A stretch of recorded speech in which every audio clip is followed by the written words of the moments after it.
Bhaveen, I wanted to bring you in. So you recently launched a report on called Digital Skills for the Future. And in it, you make a point of digital skills and this wave of digitalization that we're experiencing right now.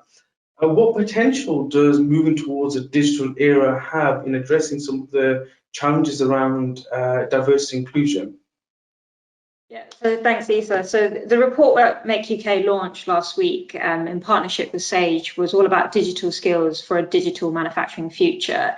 And the focus of it was why businesses should be investing in digital skills. And what we found was that companies who actually did invest in digital skills fared better during the pandemic. So they saw increases in productivity, they saw better collaboration, they also saw better engagement as well.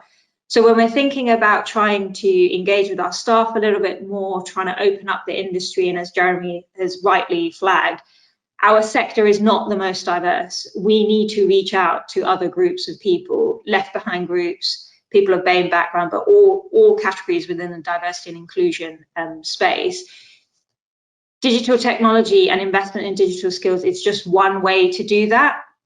So if we roll out things like modular learning, flexible learning, it's one way to be able to reach out to those groups who might not traditionally want to work in manufacturing or might not see it as a way to provide that kind of flexible training.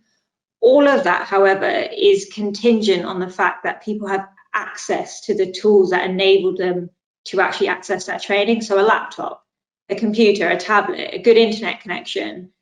Those things I don't think we can take for granted. So there's much more that we need to do, but I think having digital forms of learning, but also those investing in digital skills, which is the role, which should be the role for manufacturers and businesses in general, is one way that we can make sure that we are kind of leveling up. We keep hearing this term leveling up, but often it doesn't really mean anything unless we see sort of change. So I think COVID has sort of driven businesses to take that risk and say, well, actually, I'm going to use these technologies, I'm going to invest in my staff, and I'm going to make that change now. And I hope that that will pay off in a year, 2 years, 3 years.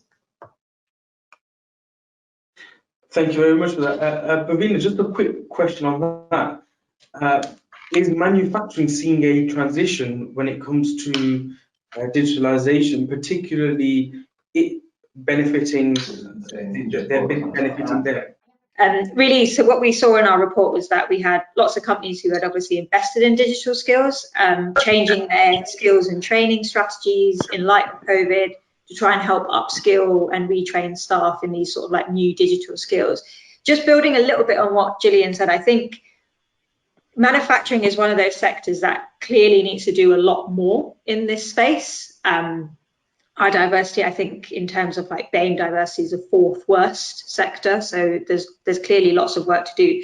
But equally, it is the sector where lots of those new jobs will be created. So if we think about pay, wages in the manufacturing sector are almost 13% higher than the UK economy as a whole. So if there is a young person who's thinking about, right, where can I have this really great career in a bold, exciting, versatile industry, actually it is manufacturing, where you can get great pay, lots of opportunity that leads onto those kind of like level 6, level 7 programs. So yeah, I'm pleased that obviously the minister's keen to push that agenda in the manufacturing sector.